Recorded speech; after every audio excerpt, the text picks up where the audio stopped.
নমস্কার, দিনবার্তায় আপনাদের স্বাগত। আমি জয়দীপ। এখনকার বিস্তারিত।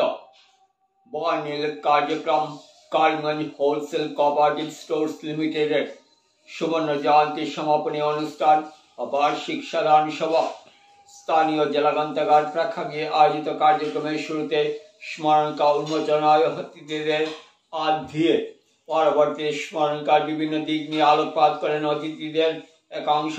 এছাড়া সম্পাদকের প্রতিবেদন, বিগত সাধারণ সভার কার্য বিবরণী পাঠ, অনুমোদন, চলতি বছরের জন্য কর্ম পরিকল্পনা, আয় ব্যয় খসড়া বাজেট অনুমোদন, ঊর্ধ্বতম ঋণ গ্রহণের সীমা নির্ধারণ ইত্যাদি। বাধা বিপত্তি কাটিয়ে হোলসেল কোঅপারেটিভ স্টোর্স আজ বিশেষ জায়গায় পৌঁছতে সক্ষম হয়েছে। তার জন্য বর্তমান সহযোগী চেয়ারম্যান সুব্রত দেবের অত্যধিক প্রশংসা করেন।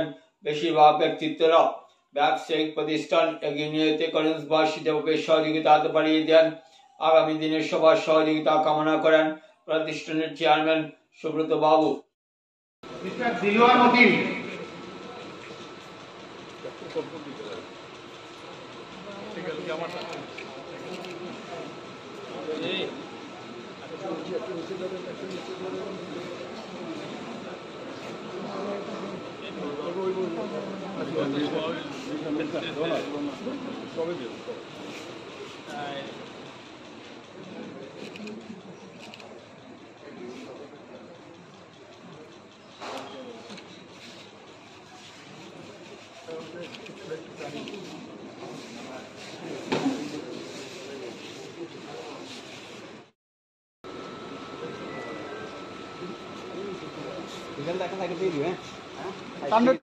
সুব্রতদেব মহাশয়কে সংবর্ধনা জ্ঞাপন করবে সম্পাদক শ্রী বিশাল দাস।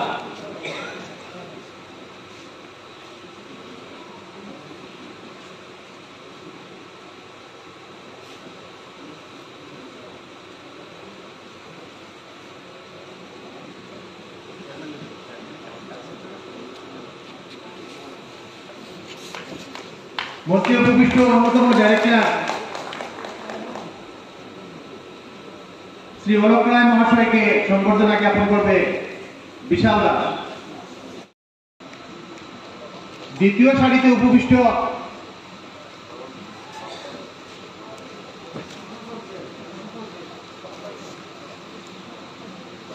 শ্রী মনতোষ দেব মহাশয়কে সংবর্ধনা জ্ঞাপন করবে সমিতির পক্ষ থেকে বিশাল দাস।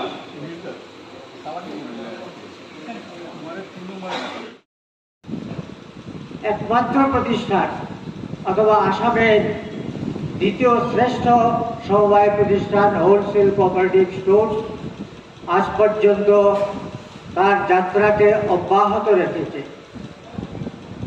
কিভাবে তারা পথ চলেছে এবং আগামী দিনে কিভাবে তারা পথ চলবে এরই একটা আভাস দিয়েছেন মাননীয় লেখক লেখিকাগণ। এই শহরে বা জেলায় অনেক গুণীমানী ব্যক্তি আছেন যারা লেখালেখিতে অভ্যস্ত। তাদের অনেকের কাছে যাওয়ার চেষ্টা করেছি এই স্মরণিকাটিতে লেখা দেওয়ার জন্যে। তারা অনেকেই এ সম্পর্কে তাদের অনভিজ্ঞতার কথা আমার কাছে প্রকাশ করেছেন। তারা বলেছেন এটি একটি আন্দোলন, এই আন্দোলন সম্পর্কে আমাদের বাস্তব কোনো অভিজ্ঞতা নেই, কিন্তু তবুও যে কয়জন লেখক লেখিকা আমাদের এই স্মরণিকাটিকে সমৃদ্ধ করার জন্য তাদের কলম ধরেছেন, তাদেরকে আন্তরিক ধন্যবাদ জানাই।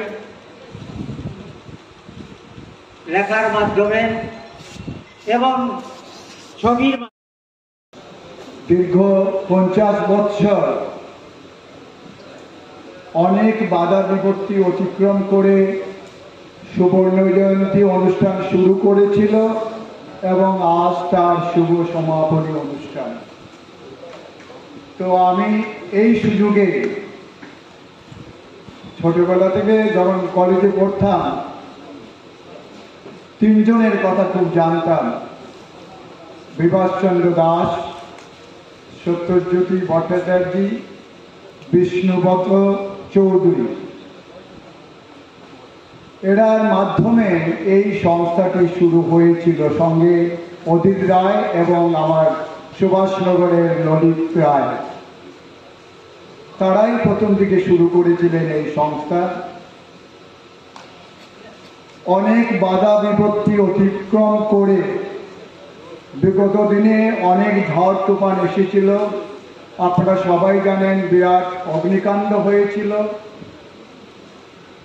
কিন্তু জগদীশ্বরের অশেষ কৃপায় এবং আপনাদের সবার সহযোগিতায় সহচরী ঠিকইভাবে এগিয়ে চলেছে।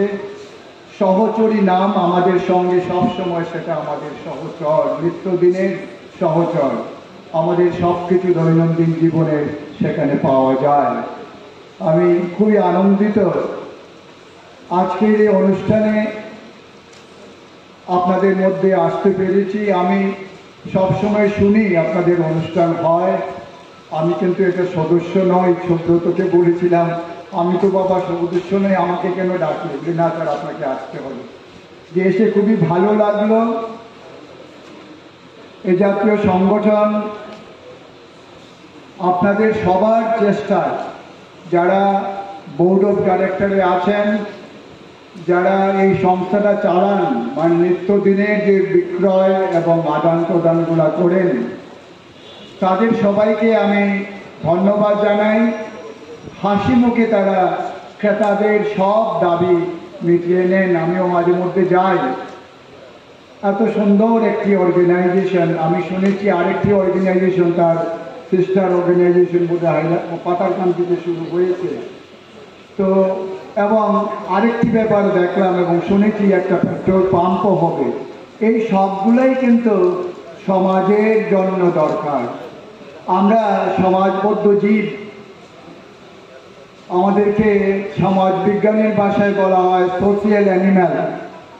সমাজের প্রতি কিছু দায়বদ্ধতা থাকে সবার, আমরা অনেকেই সেটা করি না। কিন্তু সহচরীর যারা সদস্যরা আছেন, বোর্ড অফ ডাইরেক্টরে আছেন এবং আমার যিনি সভাপতি আছেন, সবাই মিলে এই যে সমাজের যে একটা কাজ করে যাচ্ছেন এবং এতজন এমপ্লয়িকে তারা সুযোগ করে দিয়েছেন তাদের রুজি রোজগারের জন্য, তাদের সংসার চালানোর জন্য, তাদেরকেও আমি ধন্যবাদ জানাই। আমি আমার বক্তব্য দীর্ঘায়। সমবায় যতটুকু সফল হওয়ার কথা ছিল ততটুকু হয়নি, কিন্তু করিমগঞ্জে সহচরী মানুষের মননে, মানুষের ব্যবহারিক জীবনে সমবায় সম্বন্ধে আবার নতুন করে চিন্তা করার এক পরিবেশ তৈরি করেছে। তার জন্য সহচরী চেয়ারম্যান সহ যারা সদস্যরা আছেন, বোর্ডস অফ ডিরেক্টর সবাইকে শ্রদ্ধা জ্ঞাপন করছি এবং আশা ব্যক্ত করব ভবিষ্যতে এই সহচরীকে কেন্দ্র করে এখান থেকে উদ্দীপনা নিয়ে করিমগঞ্জ জেলায় সমবায়ের যে আন্দোলন সেটা আরও ত্বরান্বিত হোক, গ্রামে গঞ্জে আরও সমবায় সংগঠন গড়ে উঠুক। তাতেই আমরা নতুন দিকে এগিয়ে যেতে পারবো সমবায়কে কেন্দ্র করে। কেননা স্কটল্যান্ড, নেদারল্যান্ড, জার্মানি, তাদের টোটাল অর্থনীতি এবং যতগুলো ব্যাংক আছে সব সমবায়, যে সমবায় ছাড়া তারা। 10 মে আমাদের 50তম প্রতিষ্ঠা দিবস পালন করি। তারপর থেকে টানা এক বছর বিভিন্ন কার্যক্রমের মাধ্যমে আমরা 1 বছর সুবর্ণ জয়ন্তী উৎসব পালন করি এবং পূর্ব ঘোষণা মতে আমরা আজকে দিনটিকে সুবর্ণ জয়ন্তী সমাপন অনুষ্ঠানের দিন হিসাবে আমরা বেছে নিই এবং আজকে এই সমাপনী অনুষ্ঠানে আমাদের যে সোসাইটির 50 বছরের যে ইতিহাস সেটা এই সহযোগিতার মাধ্যমে আমরা কিছুটা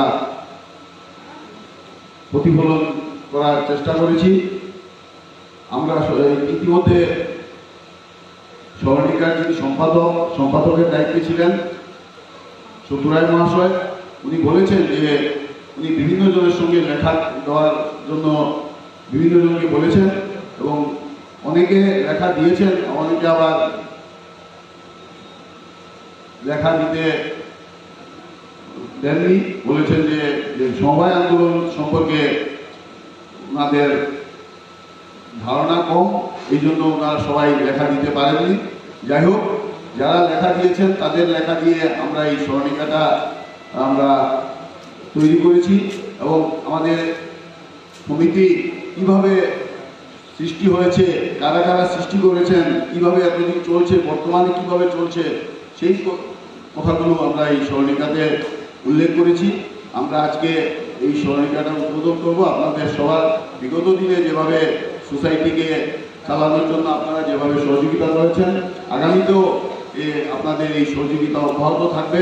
সোসাইটি আসামের মধ্যে যেভাবে একটা খ্যাতি অর্জন করেছে, আগামী দিনে সেই খ্যাতি বজায় রাখতে সক্ষম হবে এবং সোসাইটি বিগত 2011 ইংরেজিতে আমি দায়িত্ব নিয়েছিলাম। সেই দায়িত্ব নেওয়ার পর সোসাইটিকে বর্তমানে যে অবস্থাতে আছে আপনাদের সবার চোখের সামনে আছে। আমরা বিগত দিনে 18 ইংরেজিতে আমরা একটা দুর্যোগের সম্মুখীন হয়েছি, একটা অগ্নিকাণ্ড ঘটেছিল। তারপর অগ্নিকাণ্ড থেকে আমরা ঘুরে দাঁড়াতে না দাঁড়াতে আমাদের কোভিড মহামারী এসে যায়। কোভিড মহামারীতে আমি দেখেছি যে অগ্নিকাণ্ডতে যে ক্ষতি হয়েছে তার থেকেও বেশি ক্ষতি আমাদের কোভিড মহামারীতে হয়েছে। তারপরও আপনাদের সবার ভালোবাসার জন্য এই সোসাইটি আজকের দিনও করিমগঞ্জ জেলাতে মাথা উঁচু করে আছে। আমি সবাইকে এই সোসাইটিকে সাহায্য সহযোগিতা করার জন্য আপনারা যেভাবে এটাকে সাহায্য সহযোগিতা করছেন তার জন্য আমি আপনাদের কাছে কৃতজ্ঞ। আমরা সোসাইটি চালাতে গেলে অনেক ভুলভ্রান্তি হয়, আপনারা যদি কোনো ভুলভ্রান্তি আপনাদের চোখে পড়ে আমাদেরকে সেটা স্মরণ করিয়ে দেবেন। আমরা চেষ্টা করব সেগুলো সংশোধন করার এবং আগামী দিনেও আপনাদের সাহায্য সহযোগিতা নিয়ে এই সোসাইটিকে আসামের মধ্যে শ্রেষ্ঠ সোসাইটি হিসাবে উপস্থাপিত করব, এই আশ্বাস আপনাদের সামনে আমি দিচ্ছি। সবাইকে